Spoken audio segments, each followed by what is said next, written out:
Honestly, this video, I just want to get a yap.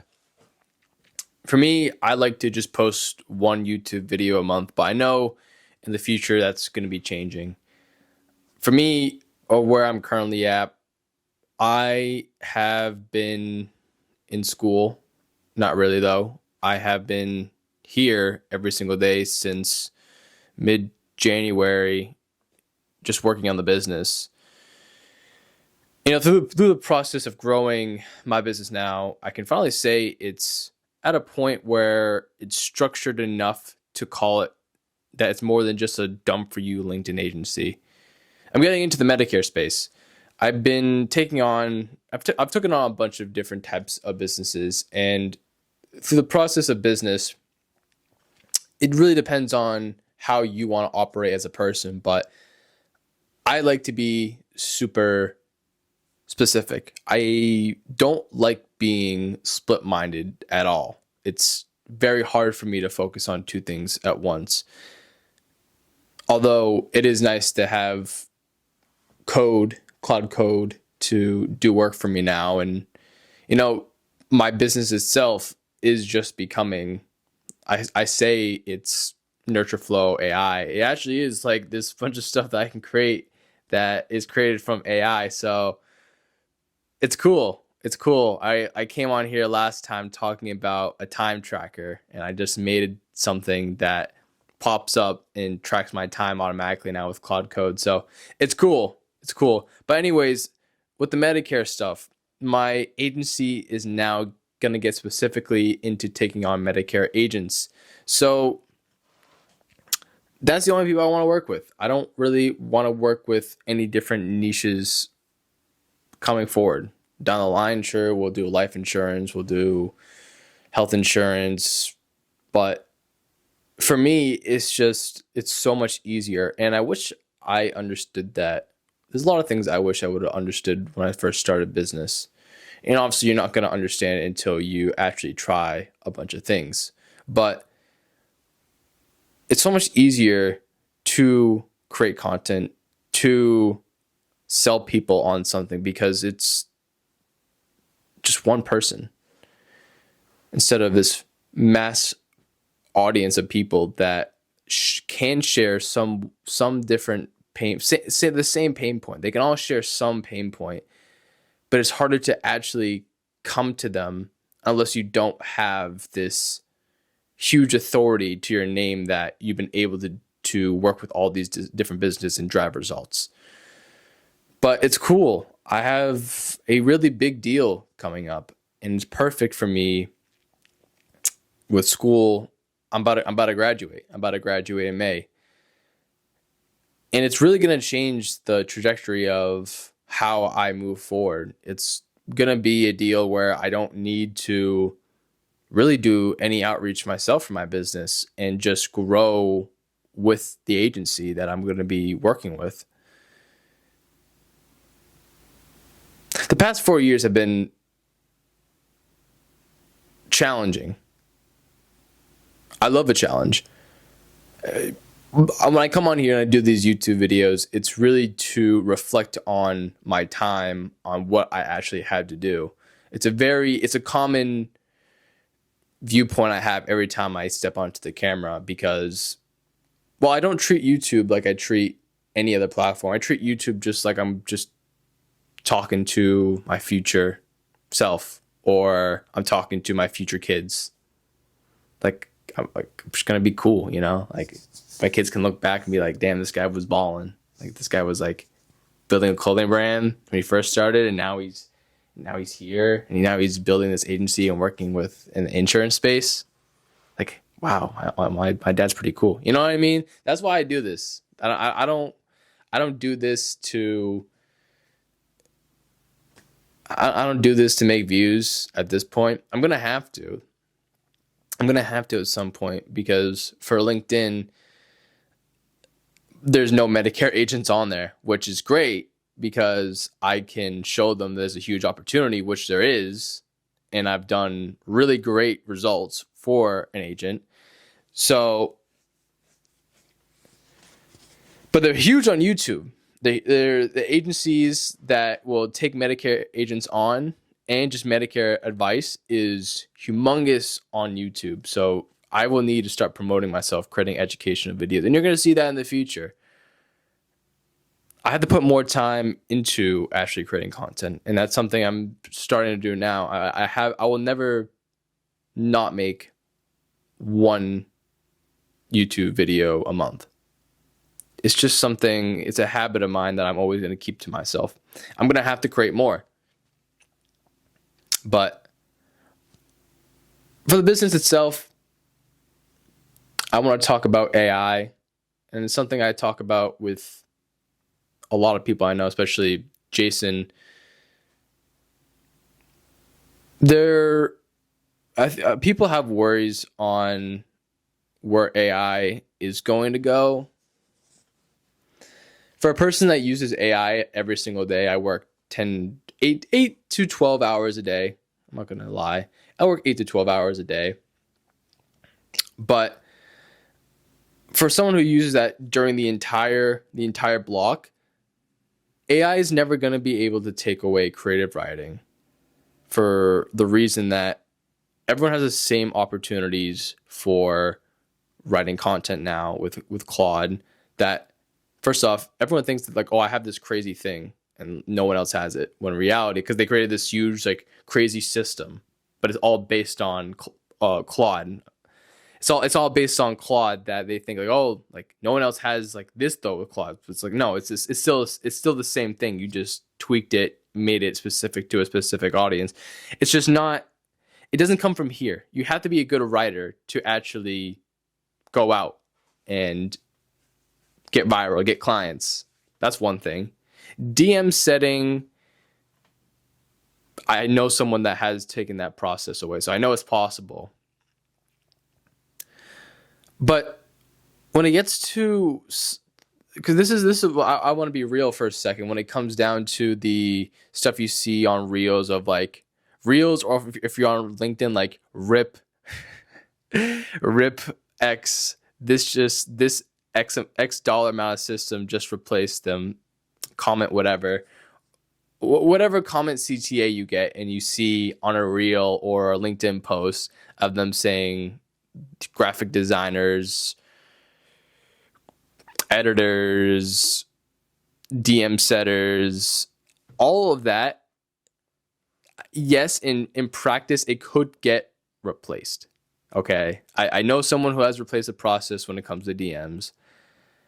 I know I could do I could edit my own. I still edit my own videos. When I get to educational, I won't. I can still edit my own videos with the help of AI. I have a graphic designer, but the point of you going out and getting a graphic designer, or sorry, if you want to get an editor or a DM setter, is for you to obviously grow the business, because you don't want to spend your time on that specific task because it's taking too much time out of your day to actually grow the business. But the problem with just using AI is that AI is not going to be perfect. It's great, but it's not going to be perfect because it's going to have certain things that they didn't say something right in the DM, that cut and the edit wasn't perfect, and you're going to have to go back and change it yourself, when the whole point of it was to just use leverage, have someone else do it, and have that thought process out of your head that, like, you only had to review it after it was done, but now you have to go in and fix it. You get what I'm saying? And even I came on here 2 months ago saying that white collar jobs are cooked, and they are cooked. I mean, they are. But not in the way I think most people think that. They're cooked for you doing, like, entry-level jobs. They're cooked. Like, Claude can do all the work. But someone still needs to oversee the process. And I don't think it's going to take a lot of people to see the entire process, depending on how big the company is. But that's where the world's going. And for someone that's a solo founder who is now growing a team, I mean, the only thing I really need is a DM setter and a graphic designer and an editor. I mean, I guess that's still a good amount, but like I'm gonna have to take closing calls, and it's good for, I think, closing calls to be done by the founder for a while until you're at a certain mark, because they want to see you and not be closed by someone that just works for you. At least that's what I think, and that's what I've seen from other people.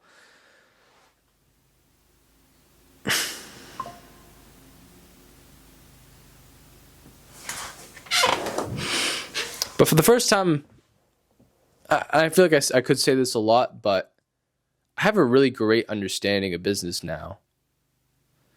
I don't use Claude. I use Claude for strategy, of course, but I only ever make the moves myself. That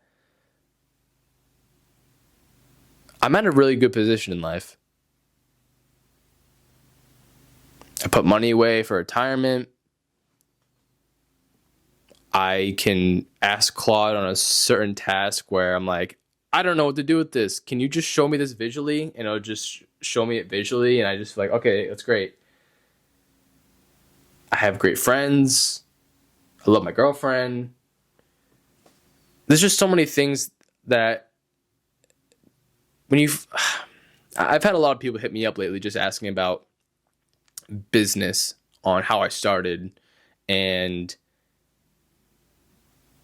what's my thoughts on this, what's my thoughts on that, on just getting into business. And it's like, I'll answer those questions, but you just got to do the damn thing.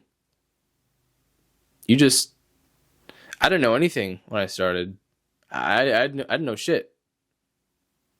When I started to work with Jason, although like a year ago, my first offer was basically, and I didn't even do it. It was just building out an offer to get something going that I would basically implement AI into people's businesses, because I had no leverage at that point to be able to do anything as a business owner, even if I did clothing in the past.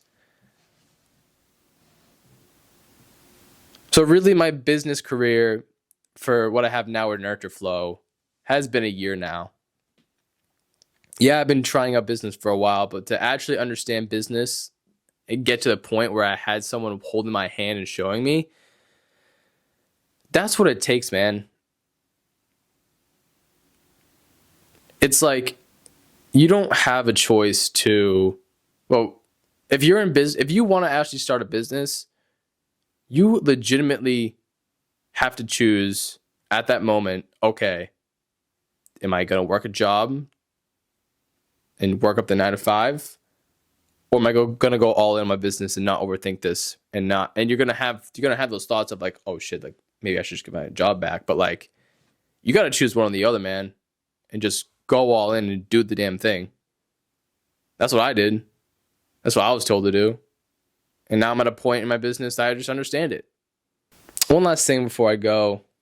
When I first started college, it was one of those things where even in the beginning, I understood, like when I first started college, I was beginning my business process, my business mindset, or just trying to understand the online space. I always knew down the line that I was most likely going to graduate. It was something in the future that was always going to happen. It was that one thing that I could look towards, be like, okay, like that's going to happen someday. Now that college is almost over,